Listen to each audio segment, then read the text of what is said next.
Sometimes, the universe doesn't whisper. It screams. And if you're brave enough to listen, the truth has a way of rewriting everything you thought you knew about love, loyalty, and your own strength. The afternoon sun streamed through the stained glass windows of Gracewood Chapel, casting kaleidoscopic shadows across Sierra Morgan's wedding dress. She stood alone in the bridal suite, her 7 months pregnant belly gently curved beneath the carefully tailored ivory silk. Her fingers snapped together unconsciously, an old nervous habit. She had never broken it, even now as she stared into the antique mirror.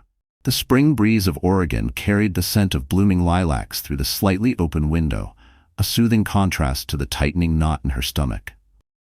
As a social worker, Sierra had learned to trust her instincts.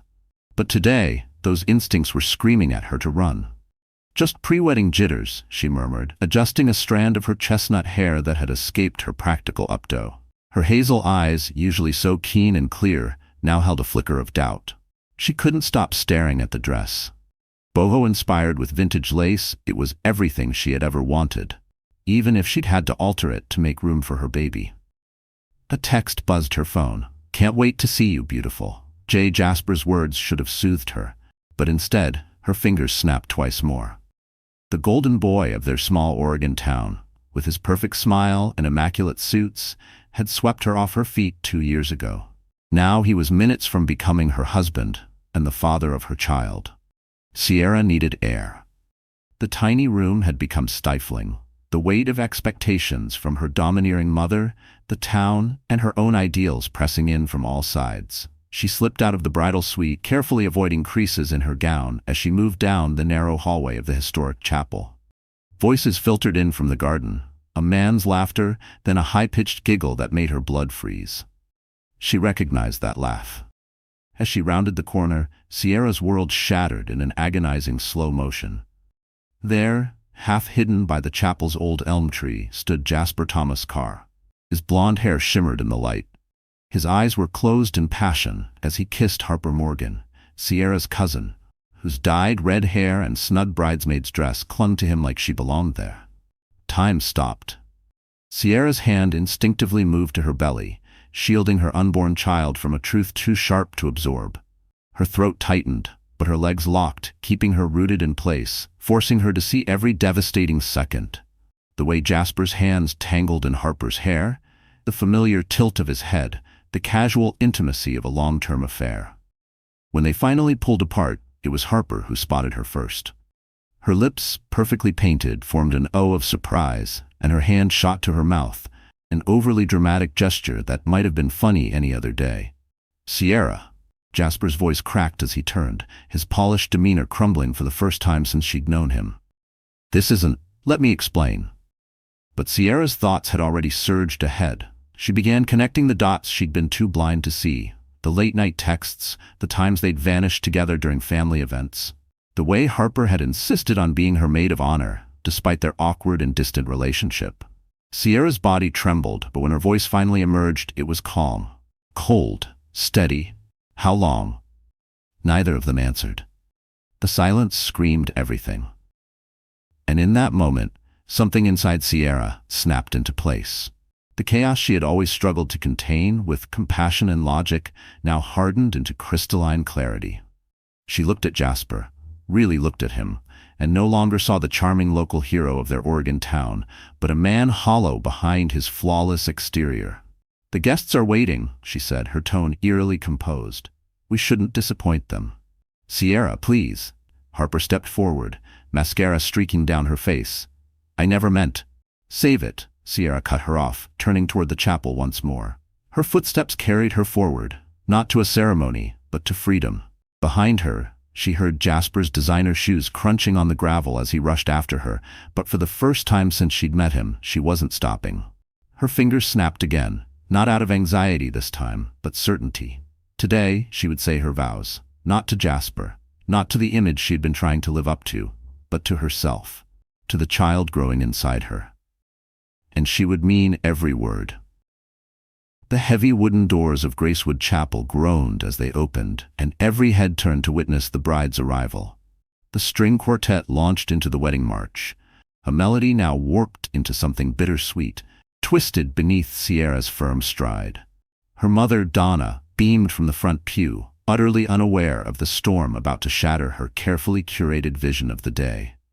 Each breath Sierra took felt like frost in her lungs. The faces of friends and family blurred into indistinct shapes as she walked. She could sense Jasper behind her, probably fixing his tie, repairing his practiced image. The very thought made her stomach churn. Pastor Whitaker waited at the altar, Bible in hand, his lined face creased into a kindly smile. The same man who had patiently guided them through premarital counseling, never guessing at the rot hidden beneath their glossy facade. Sierra's fingers snapped once at her side, drawing curious glances from nearby guests. She reached the first step of the altar and turned, not toward her groom. Jasper froze mid-step, confusion washing over his perfectly structured face. In the third row, Harper squirmed, her bouquet trembling slightly in her hands.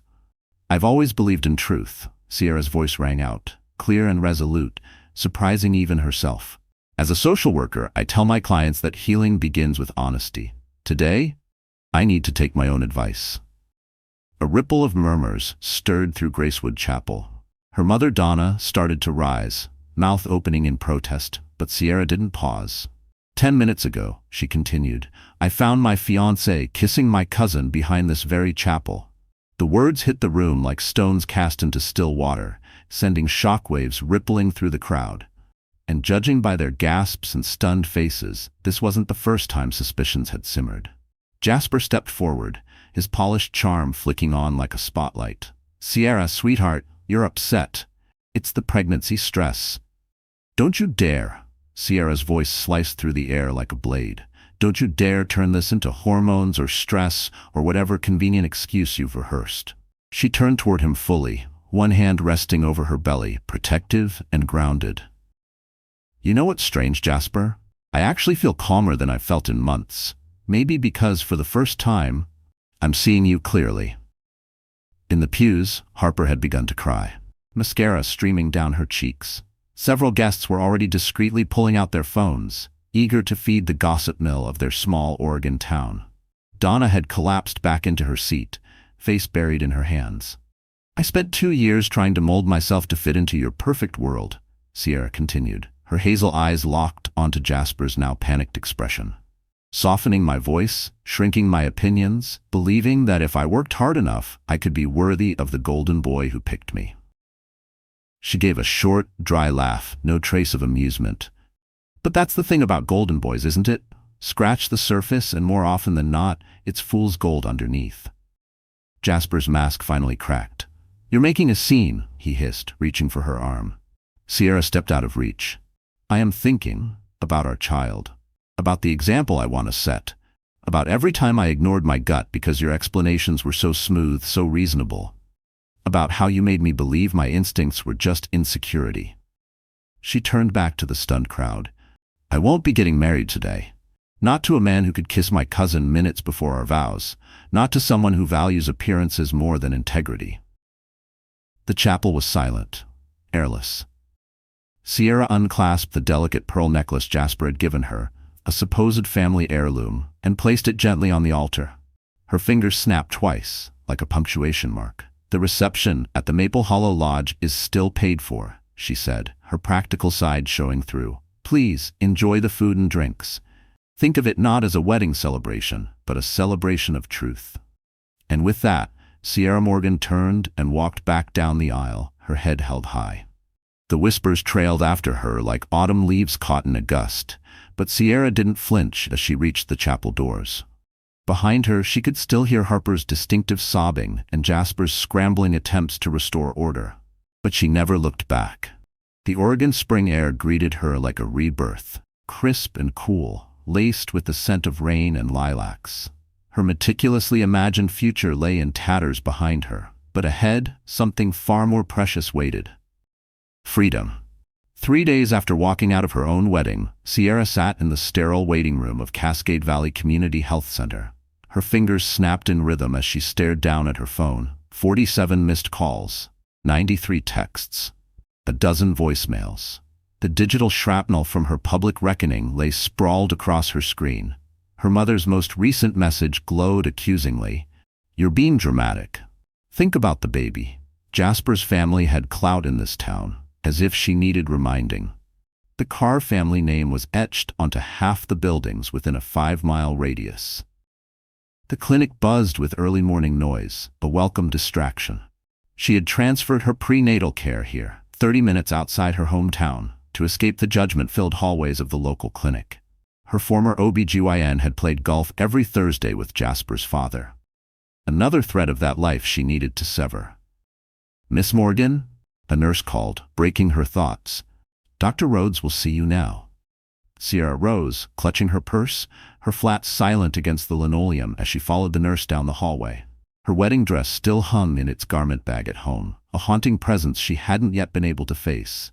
The office door opened, revealing a tall man with dark hair and intense gray eyes. His white coat was sharply pressed over a charcoal knit sweater. Dr. Cassian Rhodes stood from behind his desk with a fluid, deliberate grace. "Miss Morgan," he said, his voice quiet but commanding. "I'm Dr. Rhodes. I've reviewed your transfer file from Dr. Peterson's office." He gestured for her to sit. Sierra eased herself into the chair, noticing the sparse decor. No family photos, just a neat row of medical journals and a silver pen holder.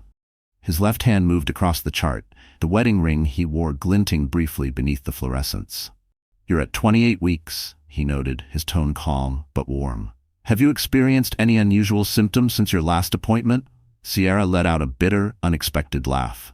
"Besides catching my fiancé cheating with my cousin and calling off my wedding mid-ceremony? Nope, nothing too unusual." Dr. Rhodes looked up.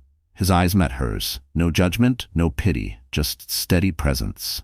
"That qualifies as significant emotional stress," he replied evenly. "How are you sleeping?" "I'm not," she admitted. Her fingers snapped again, once. "Every time I close my eyes, I see them. The guests, my mother, Harper." Her voice faltered. He made a quick note in her file, his handwriting precise. "Emotional stress can impact pregnancy. We'll be monitoring your blood pressure closely." He paused, choosing his words with care. "Have you considered talking to someone? We have excellent counselors on staff." "I'm a social worker," Sierra said, the defensive tone creeping into her voice. "I know all about trauma, processing, and self-care." "Then you know," he replied gently, "that practitioners often make the worst patients." Something in his voice hinted at personal experience.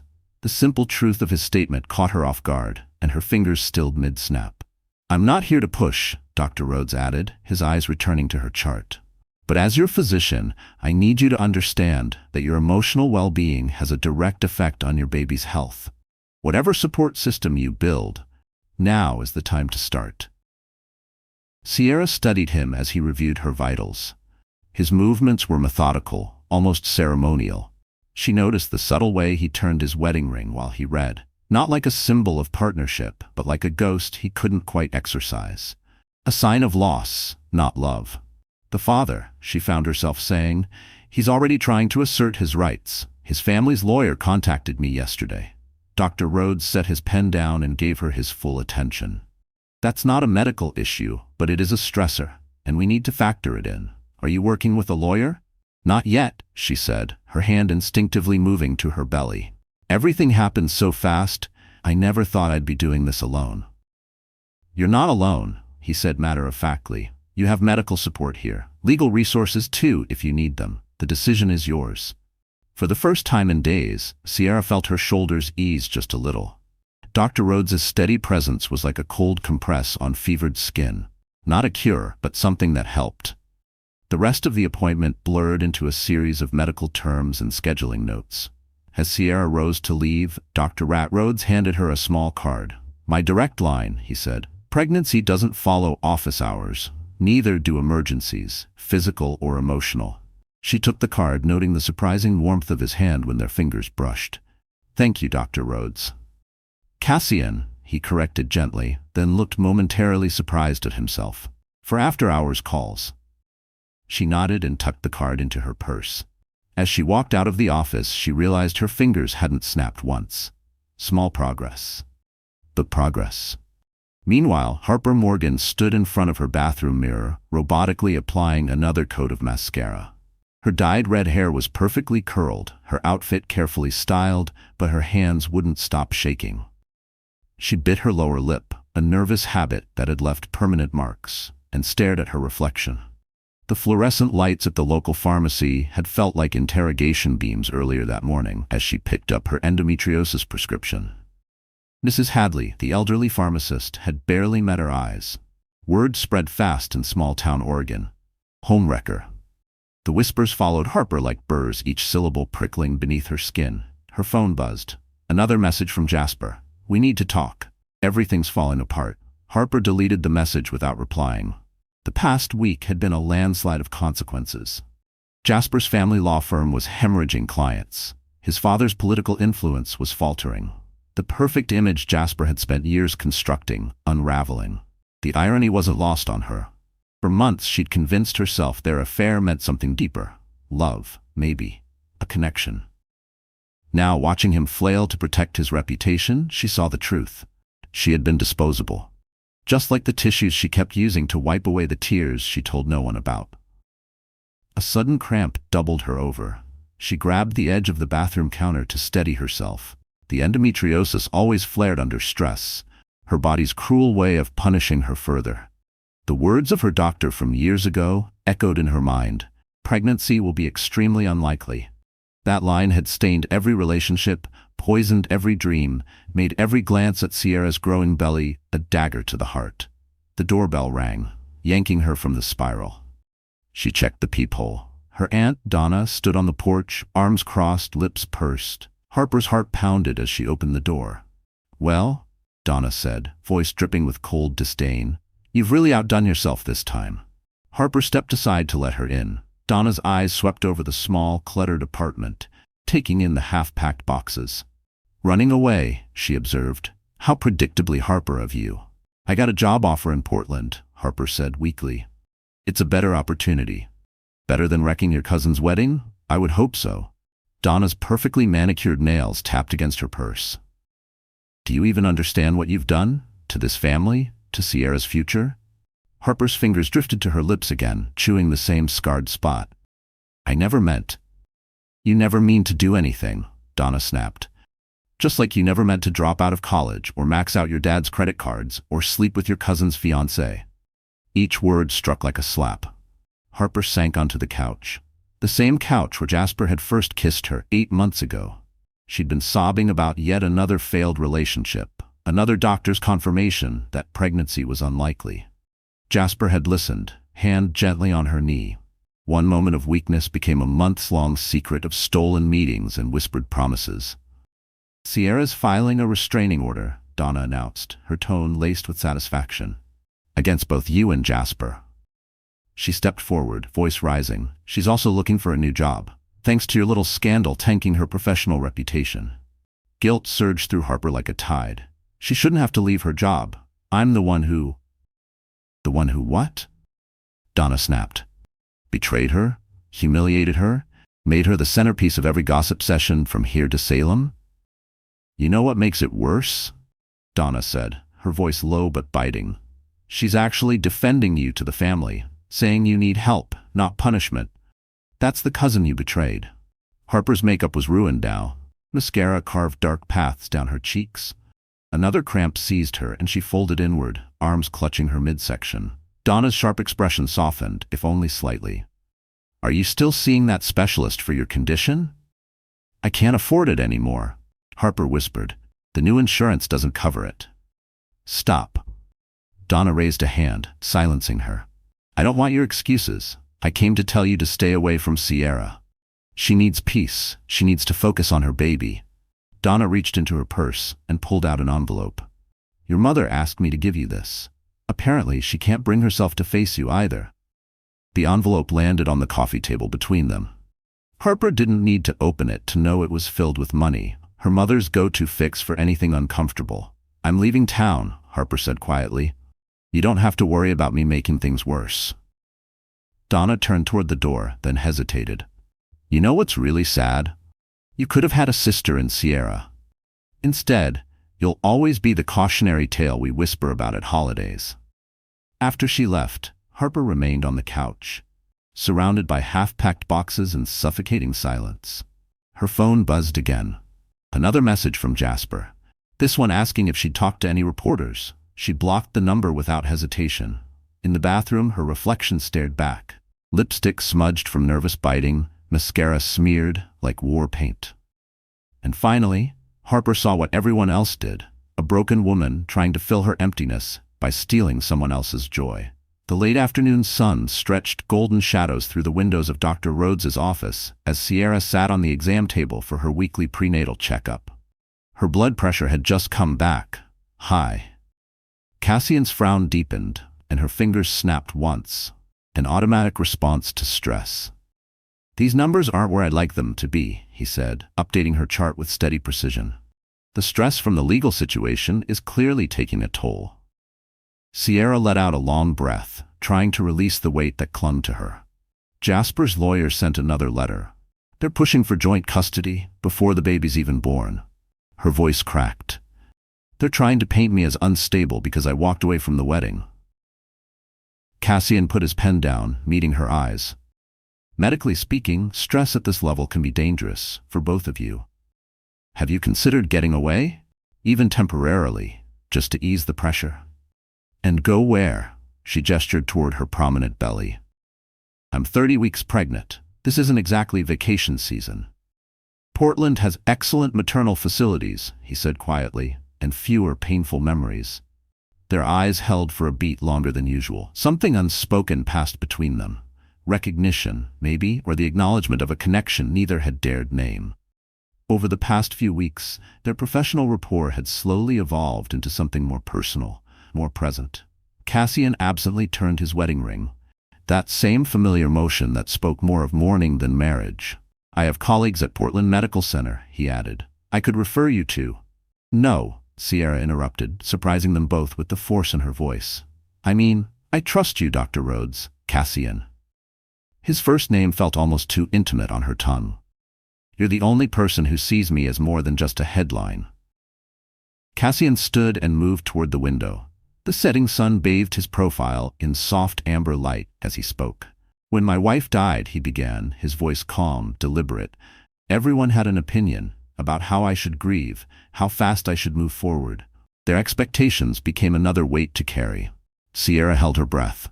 It was the first time he had spoken about his wife directly. "She developed complications during delivery," he continued, eyes still on the horizon. "I was her doctor. I missed the signs. By the time I realized, it was too late." His hand instinctively reached for his ring again. "That's why I left Boston. Every hallway there was a memory I couldn't bear to relive." "I'm so sorry," Sierra whispered, and she meant it. It finally made sense why he was so determined to monitor her stress levels. He turned back to face her, slipping into his professional composure like armor. "My point is, sometimes distance isn't running away. Sometimes it's the space you need to begin healing." Sierra's hands drifted to her belly, feeling the faint movements of her child. "My whole life is here," she murmured. "My job, my apartment. All things that can be rebuilt," he replied gently. "The real question is, what do you want?" The room went still. The question echoed louder than anything either had said. For weeks she had reacted to Jasper's betrayal, to Donna's judgment, to the town's whispers. But when had she last made a decision for herself? "I want," she said, her voice stronger, clearer, "my baby to be born in a place without all this baggage. I want to work somewhere that my clients don't whisper about me in the halls. I want—" Her eyes locked with Cassian's. "I want to stop feeling like a victim and start feeling like me again." He nodded slowly, understanding in his gaze. "I can make a few calls," he said. "There's a women's health clinic in Portland looking for a social worker. And I know a realtor who helps with short-term rentals for medical transitions." "You've thought about this before," Sierra said, a small smile tugging at her lips. "I think about a lot of things," he admitted, then quickly added, "as your doctor." The qualifier felt strained, like he was reminding himself more than her. Sierra stood and gathered her purse, suddenly aware of how close the air felt between them. "Thank you," she said quietly, "for seeing me, not just the woman who walked out of her wedding." Cassian's hand twitched, like he might reach for her, but then fell to his side. "Same time next week?" he asked. "Actually." Sierra straightened, a new sense of clarity forming in her spine. "Next week." I might need recommendations for OBs in Portland, Sierra said, then added more hesitantly, unless you're considering a change of scenery too. The boldness of her words caught even her off guard, but somehow it felt right. Cassian's usually composed expressions slipped for a split second, revealing a flicker of emotion that mirrored her own. That would be, unprofessional, he replied. So is the way you look at me when you think I'm not watching, she said gently. Before he could respond, she turned toward the door. At the threshold, she paused. Sometimes, Dr. Rhodes, healing isn't just about space. Sometimes it's about letting yourself feel again. Then she walked out, leaving him in the glow of the setting sun, which painted his office in tones of change and possibility. For the first time in weeks, her fingers didn't snap. Sierra was finishing packing the last of her office belongings when Jasper appeared in the doorway. His normally pristine suit couldn't mask the desperation clinging to him. His once flawless hair was disheveled, showing signs of anxious finger-combing. "You're really leaving?" he said. It wasn't a question. His icy blue eyes swept over the scene. The cardboard boxes, the blank walls where her diplomas had once hung. Her fingers twitched to snap, but she forced them still. At 31 weeks pregnant, she refused to let him rattle her. "My lawyer already gave yours my new address in Portland," she said evenly, "though I'm surprised you came in person, instead of sending another threat." "This isn't about lawyers." Jasper stepped fully into the office, closing the door behind him. "This is about us, about the baby." "There is no us," Sierra said, continuing to pack, "and this baby will have me. That's enough." His polished composure fractured slightly. A single mother. New job. New city. Living off a social worker's salary? Be realistic. She carefully set down the diploma she'd been wrapping, heat rising in her chest. Realistic? You mean better than being raised by a mother who values truth? Better than a home where no one's lying to themselves or each other? Her voice stayed level, even as her fingers snapped, once, then twice. Or do you mean better things like your family's money and name? He scoffed. "Don't act like you didn't know who I was when you said yes. The car name means something here." "Yeah," she said sharply. "It means corruption covered by donations, affairs behind perfect smiles, control masked as concern." She met his gaze head-on. "I'm done with masks, Jasper." He stepped closer, and for the first time she saw it. Fear. Real fear. "You think you can just walk away? Start over?" Jasper's voice sharpened, rising. "My family built this town. We've got connections everywhere. Are you threatening me?" Sierra asked, her tone cool and flat. "I'm trying to make you see reason." His volume ticked higher. "This pregnancy is the only reason people are still talking to me. My father's political career is collapsing. Our top clients are bailing. I need—" He stopped himself, but not before Sierra saw the truth in his eyes. "You need the baby to fix your image," she finished for him, disgust dripping from every word. "That's what this custody battle is about, isn't it? Not love, not responsibility, just damage control for the Golden Boy's redemption arc." "Don't be dramatic. I'm offering a chance to fix this," he insisted. "We can present a united front. Give our child the life they deserve." Sierra laughed, a sharp, humorless sound. "The life they deserve?" She straightened, facing him fully. "Let me tell you what they deserve. They deserve honesty. They deserve to see their mother stand up for herself. They deserve better than watching their father lie, manipulate, and twist reality for image and power." "And what about you?" Jasper's voice turned silky, dangerous. "Does Dr. Rhodes make house calls in Portland?" The threat was thinly veiled, and her blood ran cold. "Leave him out of this." "Oh, I've done my research," he said with a sneer. "Big career in Boston, until his wife died under his care. Medical board cleared him, sure, but you know how rumors resurface." "You wouldn't dare." "Try me," he hissed. His face was no longer handsome, it was twisted with venom. "You're not the only one who can destroy someone's life." In that moment, Sierra saw him for who he truly was. Not the charming man she once said yes to, but a wounded narcissist whose love had always been about power and control. "Go ahead," she said quietly, her hand resting protectively on her belly. "Spread your rumors. Smear an innocent man's name. Show the world exactly who you are." "I'm trying to protect our family." "No. You're trying to protect yourself." She picked up the last box from her desk. "And you just reminded me exactly why I'm leaving. My lawyer will be in touch with yours about the restraining order." She moved past him toward the door.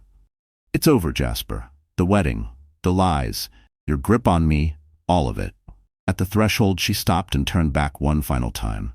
And if you ever try to use our child as a pawn in your PR recovery again, I won't just expose the affair. I'll expose everything I know about your family's business practices. Every file I accessed while I was still wearing your ring. I kept copies. His face turned ashen. You wouldn't. Try me. Then she walked out, head held high. In the car, her hands trembled as she pulled out her phone. There were 2 calls she needed to make, one to her lawyer, the other to Cassian, to warn him of the storm heading his way. But beneath the anxiety, something steadier thudded inside her. Strength. For the first time since the wedding day, Sierra realized she wasn't running from something. She was running toward herself.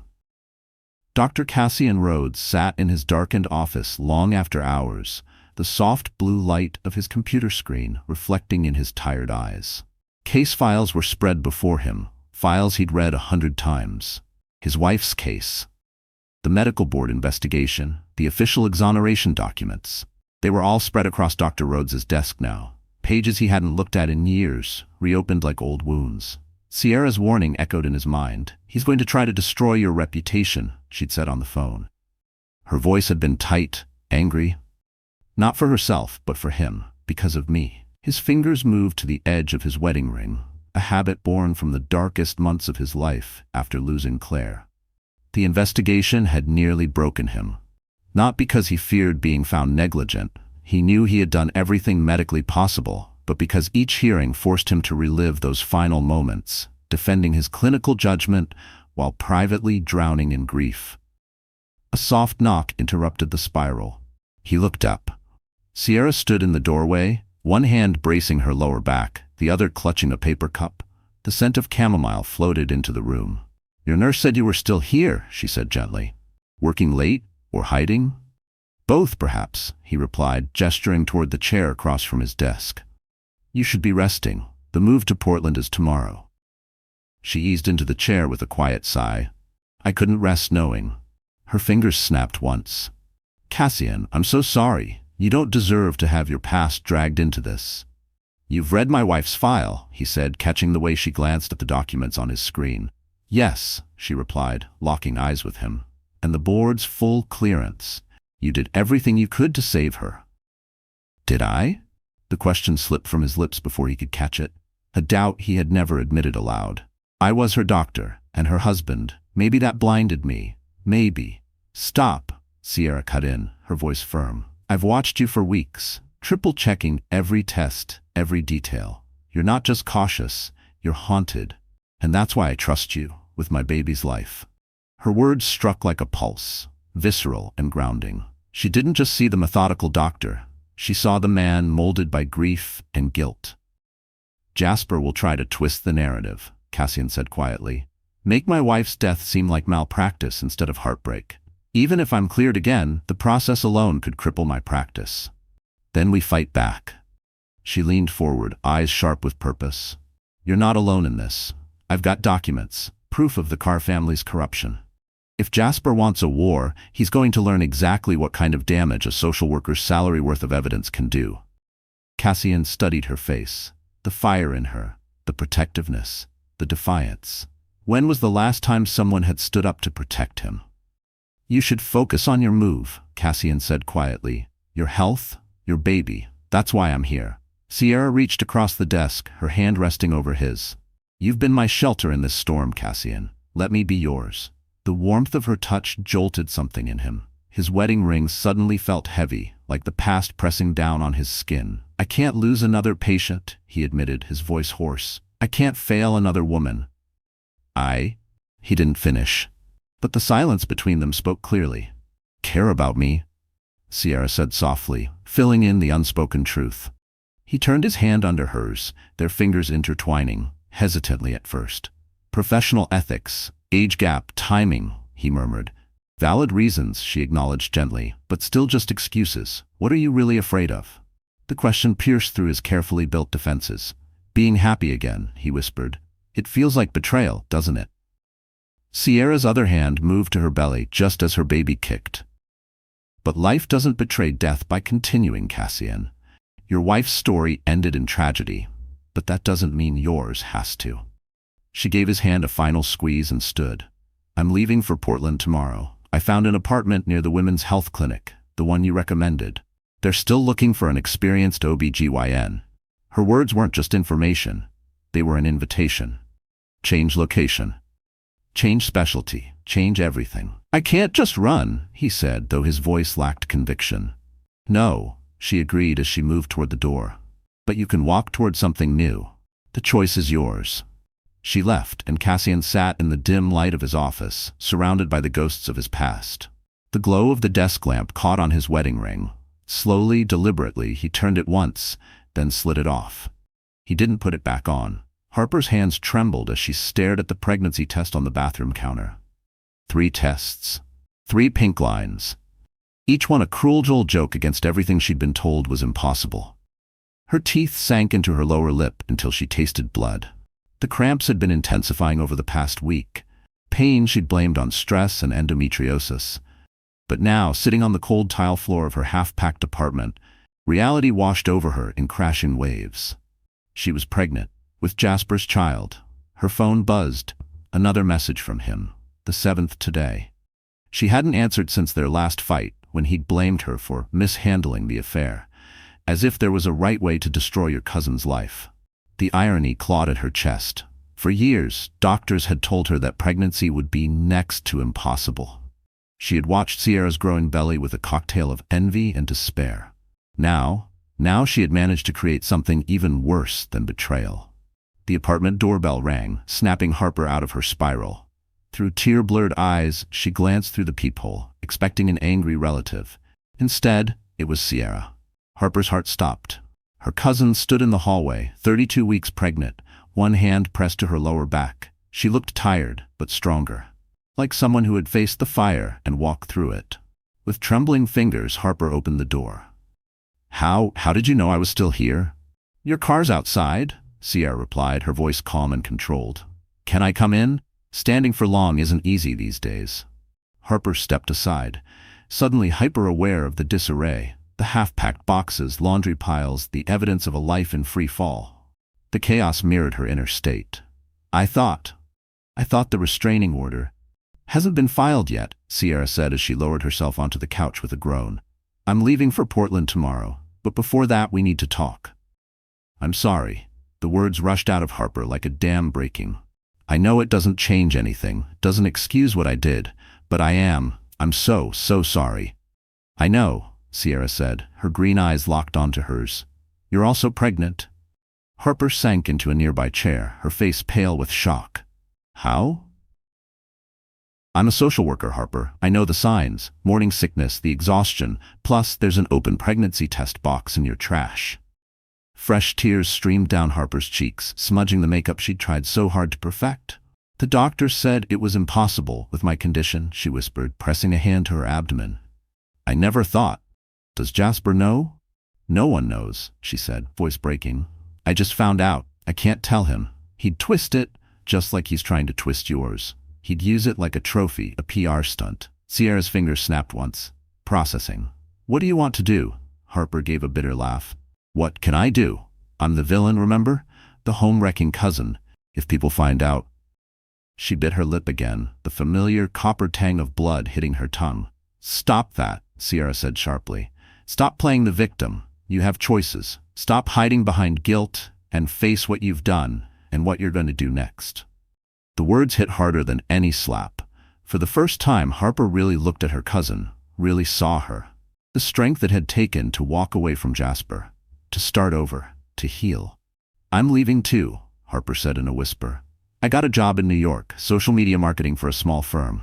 I was going to disappear without saying anything.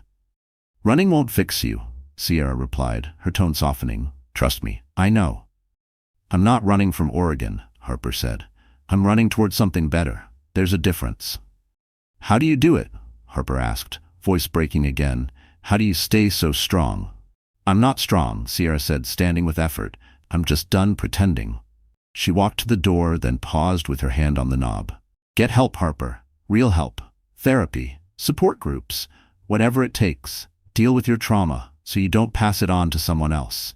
Then, before opening the door, she added, "And tell Jasper about the baby. Not for him. He doesn't deserve that consideration," Sierra said, "but secrets have a way of poisoning everything they touch."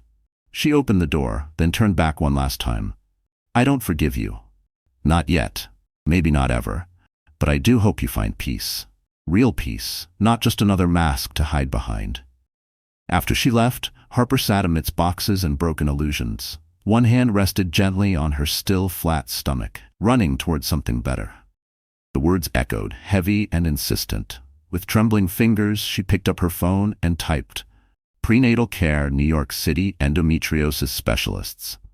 It wasn't redemption. Not yet, but it could be a beginning.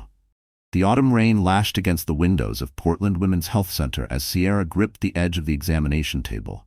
Her contractions were coming faster than they should. 34 weeks was too soon. Her fingers snapped rapidly, a frantic rhythm mirroring her pulse. "Blood pressure's too high," the nurse muttered urgently. "We need Dr. Rhodes." "He's in a board meeting," another nurse replied. "They're voting on his appointment as director of maternal care." Sierra fought to focus through the haze of pain. She'd only been in Portland for 2 weeks. The apartment still had boxes scattered across the floor. Cassian was still balancing work between 2 clinics. Everything was happening too fast. The door slammed open. Jasper burst in, rain-soaked and furious. "Where is she?" he demanded. "You can't keep me from my child." "Sir, you need to leave," the first nurse said firmly. "There's a restraining order in place." "To hell with that," he shouted. His polished mask had finally cracked, revealing a man unraveling at the seams. "I have rights." Another contraction slammed into Sierra, pulling a scream from her throat. The monitors spiked with warning beeps. "Get security," the nurse ordered. But before anyone could move, a voice cut through the chaos. "Stop." All heads turned. Harper stood in the doorway behind Jasper. Her voice was calm but sharp as steel. "Your rights," she said. "What about the rights of your other child?" Jasper spun around. He froze. Harper stood tall, hand protectively cradling her slightly rounded belly. That's impossible," he stammered. You said you couldn't." "Well," Harper said, her voice steady despite the way her lip trembled. "Apparently, the impossible happens." She took a step forward. "Congratulations, Jasper. You've managed to get both cousins pregnant. Quite the achievement, especially for someone so obsessed with public image."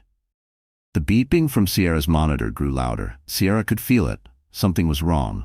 Cassian's warnings echoed in her mind. Stress, blood pressure, risk. Get them out. She gasped between contractions. "Please." As if summoned by her voice, Cassian appeared in the doorway. In a single glance, he assessed the chaos, and then his calm professionalism shifted into steel. "Mr. Carr," he said, his voice slicing through the tension like a scalpel, "you have exactly 30 seconds to leave before security arrests you for violating a restraining order and endangering a patient." "You," Jasper snarled, whirling toward him. "This is your fault. If you hadn't." 20 seconds? Cassian cut in, already at Sierra's side, checking monitors, adjusting fluids. "Make your choice. You can't threaten me. My fan has bigger problems." Harper interrupted coldly. "The DA's office received a very interesting package this morning. It's amazing what guilt can motivate someone to send." Jasper's face twisted in disbelief. "You didn't." "She didn't." "I did," Sierra said through clenched teeth. "My parting gift to Oregon." The security team finally arrived, 2 officers filling the doorway. Jasper's eyes darted around, looking for control he no longer held. For a moment, it looked like he might fight. Then his shoulders slumped. The polished mask cracked. "This isn't over," he muttered as the officers led him away. Harper lingered in the doorway.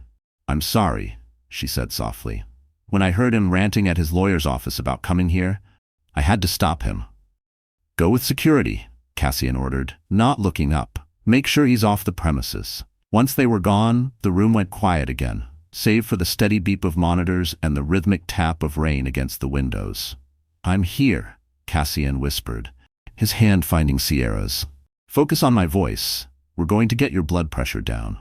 "Our first crisis together," she managed a faint smile. "How are we doing?" "You're doing amazingly," he said, gray eyes locked on hers, unwavering, "and I'm exactly where I need to be." Her next contraction wasn't as sharp. The medication was working.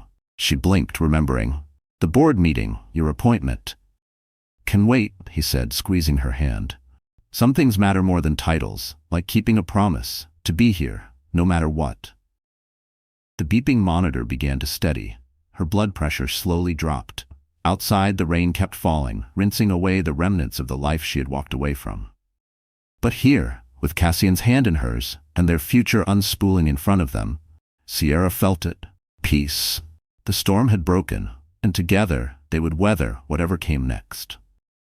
6 months later, spring returned to Oregon. But this time, Sierra watched it from the warmth of her Portland apartment. Through the wide windows, she could see the Willamette River glinting in the distance.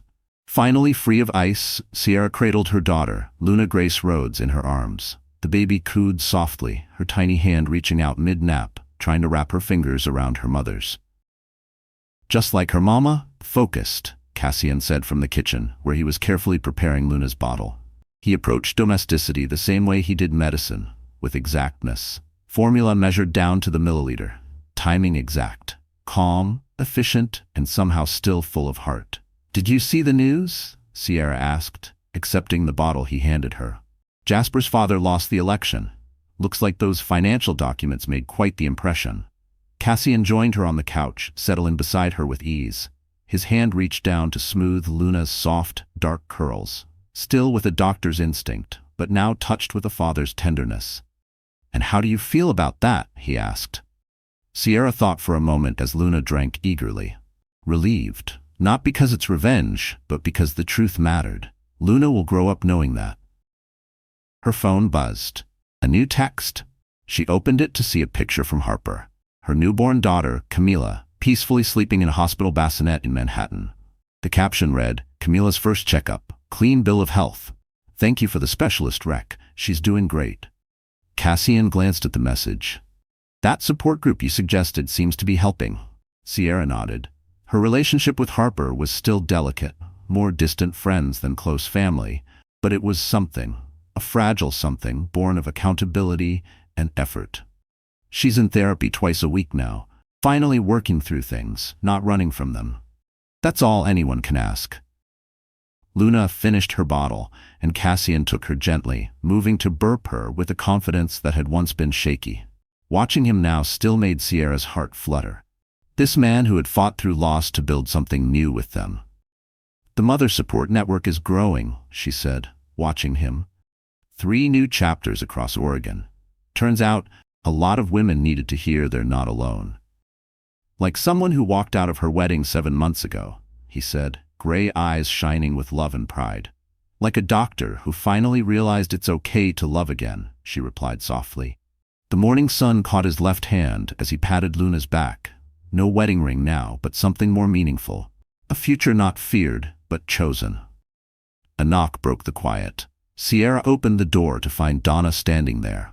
Her mother's usual polished appearance was softened by time, and perhaps reflection. She held up a brown paper bag. "I brought breakfast," she said, her voice tentative. "If that's okay." It had taken months of boundary setting, of hard conversations, of letting go, to reach this point.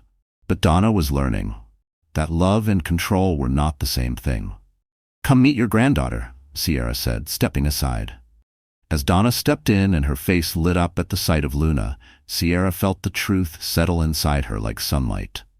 Some wounds healed slower than others. Some relationships needed to break completely before they could be rebuilt. But here, in this warm apartment with a view of a river that changed with the seasons, surrounded by forgiveness, healing, and new beginnings, Sierra finally had everything she needed. Sierra found her truth later that night. After Luna had drifted off in her crib and Donna had gone home, Sierra stood by the window, watching stars shimmer across the surface of the Willamette River.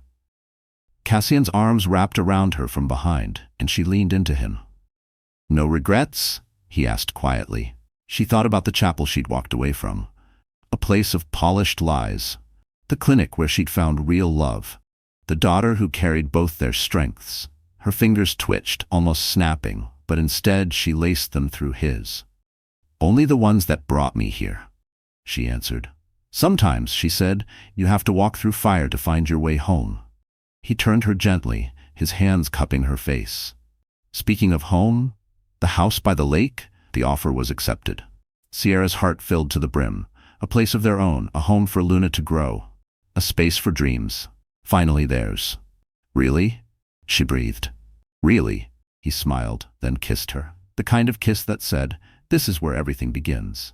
From the nursery, Luna let out a soft coo in her sleep. Outside, the lake gently lapped at the shore, constant and shifting, like love, like life, like the kind of future that only opens when you finally choose yourself.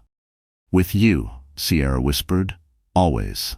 The night wrapped around them like a promise, not written in vows or etched in gold, but lived in quiet courage, in messy beginnings, in the hearts of two people who had learned. Sometimes falling apart is just the first step to falling together. And down the hall, in a room filled with soft lullabies and stars on the ceiling, their daughter slept. Living proof that the best beginnings often rise from the hardest endings. 2 years later, the lakeside garden burst with wild summer blooms. Guests gathered under a white arch strewn with local wildflowers, simple and stunning. Sierra and Cassian stood hand in hand, exchanging quiet vows. Their daughter, Luna, now 2 years old, toddled happily around them, enchanted by the flowing lace of her mother's bohemian dress. No grand chapel, no headlines or staged photographs, just truth, just love. And the gentle sound of the Willamette River behind them, steady as their promises. In the small circle of guests, Donna dabbed at her eyes, finally understanding that real love didn't need to be controlled. Beside her, Harper sat with Camila, now a toddler in a matching sundress. The cousins weren't close, but they'd found peace, a quiet, steady peace, strengthened by the innocent bond of their daughters. News had come the previous week. Jasper had married a political consultant in D.C., a strategic alliance, unsurprising. The Carr family had regained some influence, though their grip in Oregon had waned, checked by transparency, regulation, and truth. After the ceremony, as twilight painted the lake in shades of honey and gold, Sierra stood for a moment alone on the dock. She hadn't snapped her fingers in months. Behind her, she could hear Luna giggling as Cassian spun her around on the dance floor they'd set up on the lawn. The Portland Women's Health Center had expanded, offering programs for mothers from all walks of life. And Sierra? She'd built something better than a storybook ending. She'd built a life. Sierra's support network had now expanded across 3 states, helping women rediscover their strength through life's toughest transitions. A soft step on the dock signaled Harper's approach. She handed Sierra a glass of champagne. Her own was filled with sparkling water, thanks to her second pregnancy. This one was different. Planned, hoped for, with a man who loved her completely, scars and all. "Full circle," Harper said, eyes on the sunset. "Not quite," Sierra replied with a gentle smile. "Circles just repeat. We're all moving forward." In the distance, a loon called out across the river, its echo dancing over the water like nature's own celebration. From the garden came laughter, music, and the warm hum of family, not born of obligation but chosen in love. And in that moment, as day became dusk and the past blurred into a brighter future, Sierra knew. Every broken road had led exactly where it was meant to go. Sometimes, happy endings don't look the way we imagined. Sometimes they're better. Now imagine yourself in Sierra's shoes. You discover betrayal, not just any betrayal, but moments before your wedding. You're pregnant. Your world is unraveling in real time. Would you have the strength to expose the truth publicly? Or would you choose a quieter path? Think beyond the heartbreak. Think about your family's reaction, societal judgment, financial pressure, and above all, the emotional toll while carrying a child. What would you do?